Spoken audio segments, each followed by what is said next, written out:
Salut à tous et soyez les bienvenus sur la chaîne qui déboîte.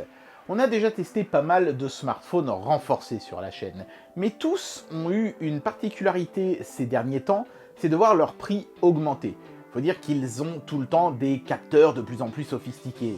Capteurs de température frontale pour mesurer sa température corporelle, des capteurs pour mesurer la distance avec le télémètre ou encore la fameuse caméra thermique qu'on avait testée la dernière fois. Tout ça coûte cher. Du coup, les smartphones renforcés ont tendance à coûter toujours plus cher. Mais rassurez-vous, il existe toujours une catégorie de smartphones renforcés bon marché, et c'est un de ceux-là qu'on va tester aujourd'hui, le Doogee S61 Pro. Même s'il est pas cher, enfin pas cher entre guillemets, il fait je crois 149 € au moment où je fais cette vidéo, donc il est sous la barre des 150. Ce smartphone a quand même un capteur intéressant, une caméra infrarouge qui permet donc de voir dans l'obscurité la plus totale, de 20 mégapixels et surtout de chez Sony. Donc on va surtout axer ce test aujourd'hui là-dessus, parce que vous vous en doutez, les autres caractéristiques techniques à ce prix-là vont forcément avoir été revues considérablement à la baisse. Alors est-ce que ça vaut quand même le coup, à 150 € voire moins, de s'acheter un smartphone renforcé? C'est parti pour le test. Et c'est parti pour le déboîtage de ce Doogee S61 Pro. Une jolie boîte bien jaune, bien pétante, bien visible de loin, et un smartphone qui est livré avec le chargeur européen. Est-ce que ça veut dire que du coup on va avoir une power brick là-dedans malgré le petit prix? J'ai bien l'impression que oui. Alors on va voir ça tout de suite. Hop là. On tombe tout de suite sur le smartphone qui est dans une petite pochette de protection en plastique. Ensuite il y a la carte de garantie qui a la forme d'un smartphone, c'est marrant.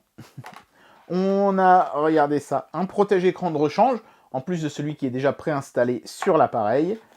Les accessoires pour poser, le protecteur écran. Le petit outil pour éjecter le tiroir SIM.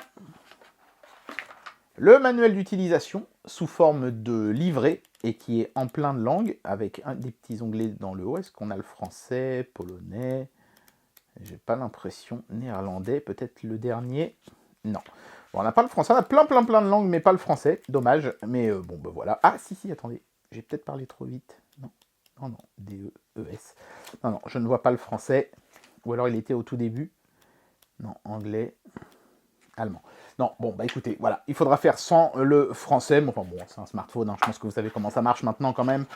Une petite lanière, c'est assez inhabituel sur les smartphones, donc on peut attacher ce smartphone à une lanière. Voilà. Si c'est déterminant pour vous, c'est déjà un bon point. Le câble de recharge qui est en USB type C, voilà, c'est bien, ils n'ont pas fait le coup de « Ah bah c'est pas cher, alors on va vous mettre du micro USB », ils ont mis de l'USB type C. Et donc effectivement, oui, il y a une power brick de 10 watts. Bon, c'est devenu la base aujourd'hui, j'ai envie de dire, 10 watts, même s'il y a encore des pirates qui vous mettent du 5 watts dans certains appareils, mais bon, c'est pas du fast charge ni rien du tout, mais au moins il y a le chargeur. Beaucoup de marques de luxe ne peuvent plus en dire autant maintenant. Alors maintenant, on va regarder d'un petit peu plus près le smartphone, parce qu'il a une petite particularité rigolote. En dépit de son petit prix, ils ont quand même fait un effort chez Doogee. C'est celui de lui octroyer des arrières interchangeables. Alors, interchangeable, c'est quand même un bien grand mot. C'est du plastique un peu souple. Vous voyez, quand je passe mon doigt dessus, ça se déforme. Et en fait, vous pouvez décoller ce truc. Oui, c'est collé. Et quand vous le décollez, vous pouvez l'enlever et en mettre un autre. Donc ici, j'ai le modèle transparent. Donc on peut voir des faux, c'est des faux, composants ici à l'arrière du téléphone, mais qui sont sous la couche de plastique transparent. Voilà, et si ça vous plaît pas, vous pouvez l'enlever. Alors ils en ont en fibre de carbone, alors c'est toujours du plastique, mais avec une texture fibre de carbone, une texture bois, une texture noir mat, toute simple. Mais je trouve que c'est évidemment le plastique transparent qui est le plus joli. Voilà, après, ça se décolle en glissant un outil ici dans la petite encoche, mais c'est adhésif. D'ailleurs, vous avez vu les petites enveloppes dans l'emballage, l'une d'entre elles contient justement un adhésif de rechange au cas où vous ayez endommagé celui du téléphone en interchangeant de plaques. Donc vous pourrez quand même le faire un certain nombre de fois avant que ça ne marche plus. Il y a un film de protection écran sur le devant, que je vais essayer d'enlever sans faire trop de bulles. Ouais, je n'ai pas trop bien réussi. C'est pas grave, j'enlèverai les bulles après.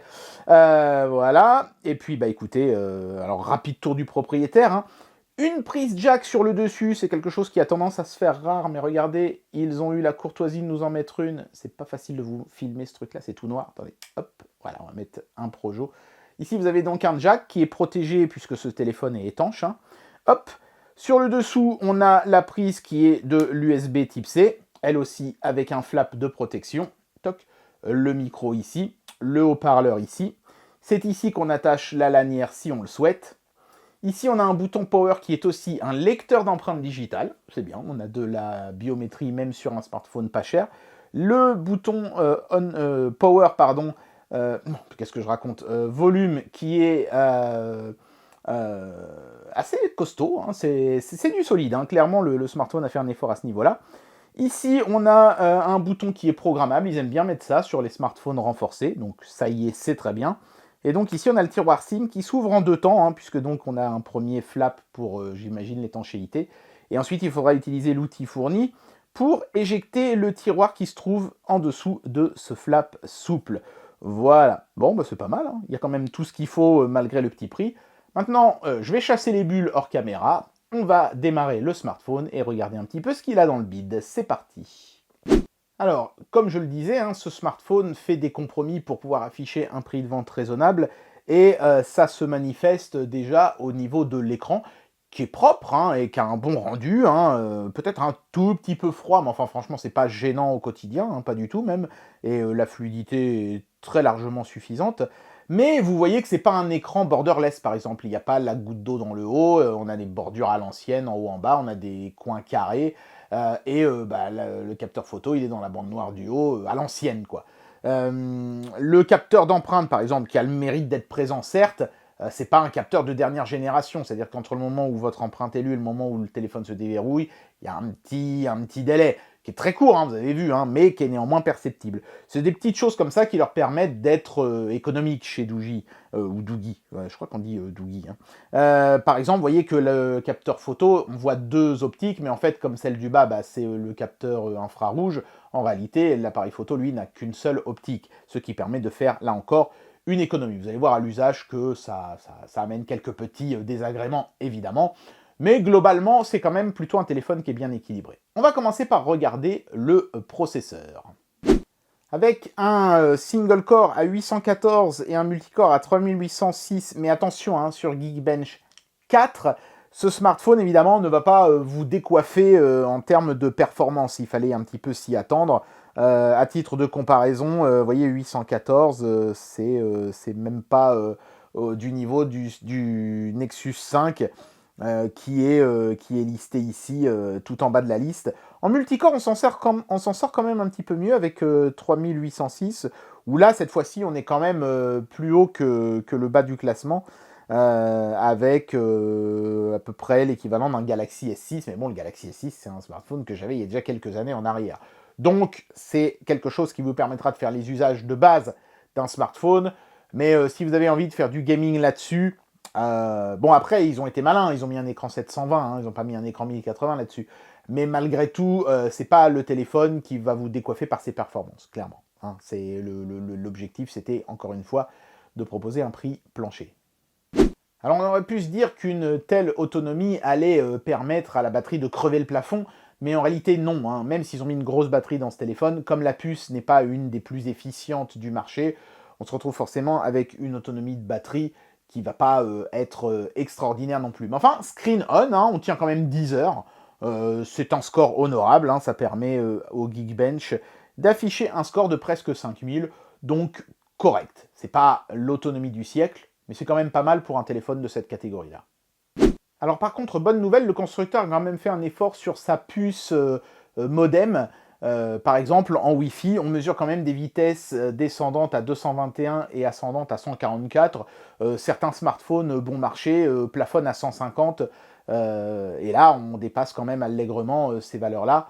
Donc, on n'est pas, encore une fois, sur un truc ultra perf, mais on n'est pas non plus sur les trucs les plus cheapos. Le compromis est quand même plutôt pas mal, je trouve. On va maintenant tester la puce GPS pour voir combien de temps je mets à être géolocalisé. Touc!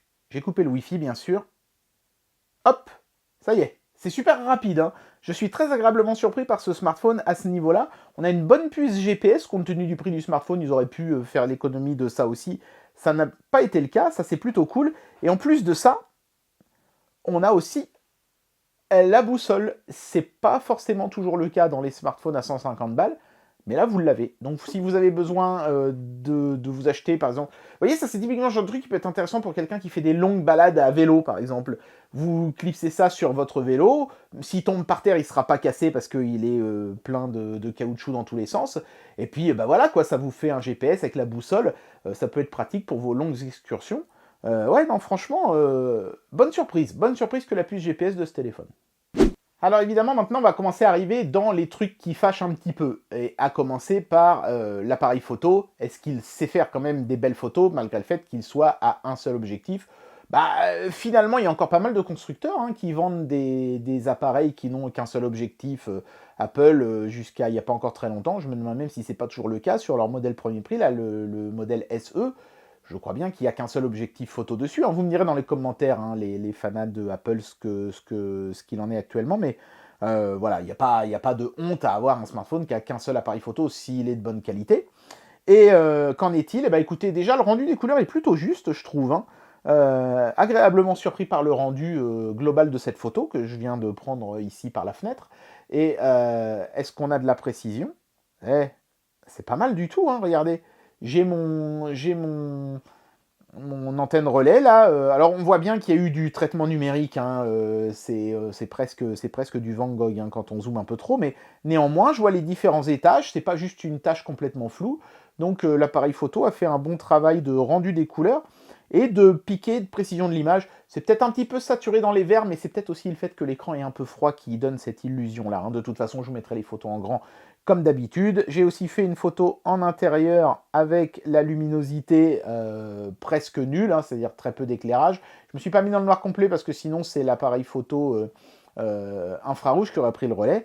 Et regardez, dans la pénombre, vraiment, sans même mettre le flash, j'ai un bon résultat, j'ai pas de neige et tout ça, c'est précis. Je suis agréablement surpris par le rendu de cet appareil photo, comme quoi, vous voyez, il ne faut pas juger la qualité d'une photo à son nombre d'objectifs derrière, même avec un seul objectif, on peut faire des belles photos. Mais néanmoins, l'absence d'un deuxième objectif fait que je n'ai pas pu vous faire de photos macro. Et oui, quand on essaye de faire une photo macro avec ce truc-là, bah c'est flou, parce que comme il n'y a pas d'objectif macro, il n'est pas capable de faire le point sur des objets qui sont trop proches. Du coup, je ne vous ai pas mis de photos macro. Par contre, ce que je vais faire maintenant, c'est vous mettre immédiatement, là tout de suite sur l'écran, des photos qui ont été prises avec le module infrarouge pour que vous puissiez voir un petit peu le rendu de ce fameux capteur Sony de 20 mégapixels dans le noir le plus complet. Voilà, j'espère que ce sera pas mal, parce que c'est clairement le gros selling point de cet appareil. Bon, alors ça fait partie de mon protocole de test, donc je vous le montre, mais vous vous doutez déjà du résultat. Ce smartphone ne sera pas capable de lire de la 4K 30 ou 60 fps. Là, j'ai mis la vidéo en 30 fps, mais en 60, pardon, mais en 30, ça aurait été exactement pareil. Toute tentative se solde soit par un écran noir, soit par un freeze sur une des premières frames. Voilà, et vous pouvez avancer autant que vous voulez dans la vidéo. Ça vous fera toujours la même chose. C'est fâcheux, mais il fallait s'en douter. Il vous faudra investir un petit peu plus pour avoir un smartphone capable de vous lire vos séries ou vos films en 4K. Mais ça, c'était un petit peu prévisible. Par contre, si vous lisez du 1080p, vous n'aurez aucun souci. Bon, alors vous le savez, j'aime bien finir les tests de smartphone avec du jeu. Là encore, et évidemment, vous n'allez pas avoir des performances de haut vol sur ce smartphone. Là, par exemple, les réglages par défaut en termes de graphisme sur ce téléphone, vous voyez, la résolution, même pas à la moitié, il fallait s'y attendre. Donc, bon, ça va être jouable comme ça. Mais moi, ce que j'aime bien, c'est pousser le téléphone justement à fond et voir comment il s'en sort malgré tout. Bon, je ne m'attends pas à des miracles. C'est sûr que ça va ramer comme pas possible. Bon, on va bien voir. On va lancer le jeu. On va voir comment ça se passe. Le message me dit, attention, votre jeu risque de ralentir parce que vous avez mis tout à fond. Bah oui, je me doute que ça va pas être brillant. Déjà, vous voyez, le temps de chargement est quand même assez long. Alors, il y a une cinématique qu'on va passer. Je ne sais pas pourquoi, d'ailleurs, le jeu n'a pas rechargé ma sauvegarde. Je pense que c'est parce que j'ai pas remis le Wi-Fi depuis le test du GPS. C'est de ma faute. Bon, vous voyez que ça rame, de toute façon. Ça se voit tout de suite. Et là, le framerate, je sais pas combien j'ai là, 5 frames secondes, même pas. c'est pas jouable comme ça. Hein. Donc je vais remettre le réglage que me recommandait le fabricant. Je suis obligé d'attendre que la cinématique soit finie. Mais c'est bien, comme ça vous voyez un peu le framerate là qui est vraiment pas top. Parce que là on est dans le moteur du jeu. Hein. C'est une cinématique faite avec le moteur du jeu. Voilà, donc je vais essayer de remettre des valeurs beaucoup plus... Hop. Tac. Beaucoup plus gérables par ce téléphone. Hop. Donc je vais me remettre comme lui me suggérait de me mettre. Voilà. Et là, forcément, bah, ça va être plus fluide. Hein. Mais bon, c'est pas non plus d'une fluidité remarquable. Hein. C'est-à-dire que même en baissant la résolution, là, je suis passé à peut-être 20-25 frames secondes. C'est jouable maintenant. Mais c'est pas le smartphone gaming avec une belle fluidité que vous auriez si vous aviez mis 100-150 € de plus, évidemment. Et là, je viens de mourir très bêtement, mais vous voyez, c'est bon, déjà, je filme en jouant, mais en plus, comme c'est pas hyper fluide, bah forcément, on perd en jouabilité, en réactivité, et on meurt plus facilement. Donc, si vous voulez gamer, dépensez un petit peu plus. Bien voilà, j'en arrive à la conclusion de cette vidéo, et je vais vous donner mon avis sur ce produit. Alors, vous avez vu que la caméra infrarouge, par exemple, fonctionne bien pour peu qu'on ne soit pas trop loin de l'objet qui est pris en photo ou qui est filmé. Mais évidemment, dès qu'on s'éloigne un petit peu, la puissance de la torche n'est plus suffisante pour éclairer en infrarouge le sujet à filmer. Et on ne voit plus grand-chose. Donc il faudra après avoir, par exemple, une lampe torche infrarouge, ça existe, hein, qui a une lumière invisible, mais qui sera parfaitement captée par ce genre d'appareil. Mais voilà, moi je vous montre les capacités de l'appareil seul, bien évidemment. Bah, c'est un peu à l'image du reste du téléphone, j'ai envie de dire. Hein. C'est un téléphone qui est budget, hein, mais qui néanmoins est quand même doté du minimum pour être agréable à utiliser au quotidien comme téléphone renforcé, avec une caméra infrarouge intégrée. Si vous voulez néanmoins un téléphone par contre pour vous divertir aussi, il faudra investir dans quelque chose de plus performant. Il y a des téléphones d'ailleurs avec caméra infrarouge qui sont plus performants chez Doogee, mais bah, ils sont aussi plus chers. Ici, on est sur un smartphone qui est avant tout budget. Mais j'aime bien, moi, son petit look sympa quand même, avec cette petite coque transparente, là, avec des faux composants derrière. Doogee n'a pas fait un truc cheap sous prétexte que c'était pas cher. Ils ont sacrifié des performances pour pouvoir faire tenir ce téléphone dans un budget restreint. Et ma foi, bah, le pari est plutôt réussi. Il y a quand même du bon, hein, notamment la puce GPS qui est vraiment excellente. Donc c'est pas un téléphone qui vous décevra, pour peu que vous compreniez que voilà, c'est avant tout un téléphone budget. Et bien voilà, c'était le test de ce Doogee S61 Pro.